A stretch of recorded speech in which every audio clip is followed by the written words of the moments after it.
Coconut shell charcoal. Dial indicators. Wet downdraft tables. And bassoon reeds.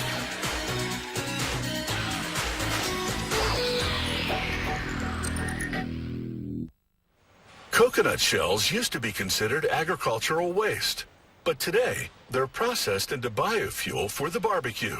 In countries like Thailand, companies convert the shells into briquettes that burn cleanly for an extended period.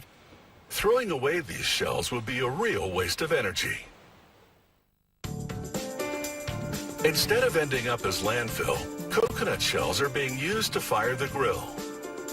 Processed into briquettes that burn virtually smoke-free, the shells are now considered a resource instead of garbage. Converting coconut shells to charcoal starts with the partial combustion process. Inside these brick igloo-style kilns, they create a burning environment that allows the shells to be carbonized, but doesn't reduce them to ash. The kilns are partially underground.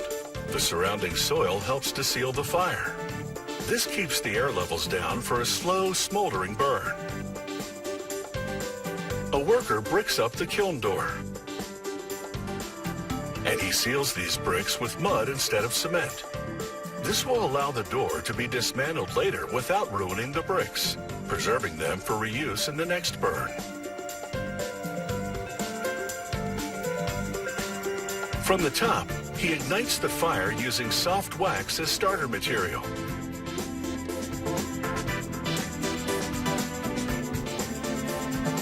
Because of the limited air in the kilns, the fire burns out after 20 to 24 hours. A worker takes the door apart and rakes the charred remains of the coconut shells into a basket. They have been converted into a rich charcoal. He heaps the blackened shells into a pile.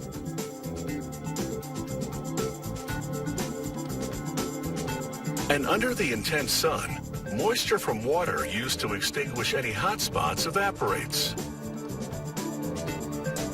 The charcoal dries out and breaks easily. It's now ready to be processed into briquettes.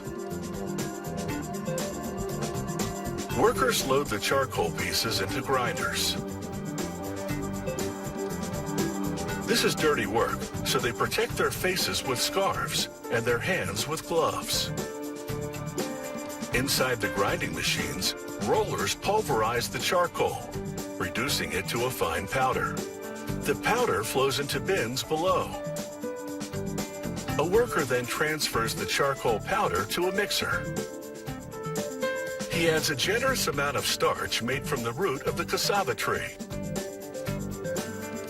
Together with water, the starch will bond the charcoal particles together like glue. The mixer whisks it all together like pastry. The consistency is right when the particles form clumps when pressed together. The moistened blend exits the mixer and spills into a bin. This coconut shell charcoal is now ready to be pressed into briquettes.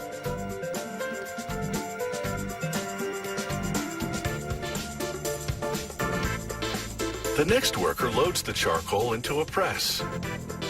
It forces the tacky black powder through a die to press it into a perpetual hexagon with a hole in the center.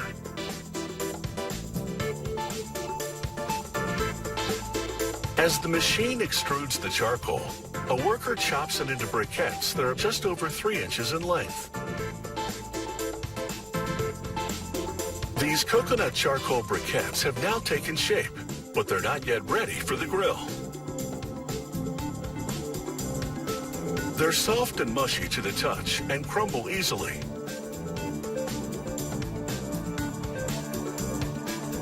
To firm them up, they place them in structures with open fires in the center. They close the doors and leave the briquettes to bake over a period of about 24 hours. They The heat fuses the charcoal particles together and the briquettes harden. Out of the curing chamber, this briquette is solid to the touch and clean too. It leaves no sooty residue. From coconut shells to barbecue briquettes, it's been quite a transformation.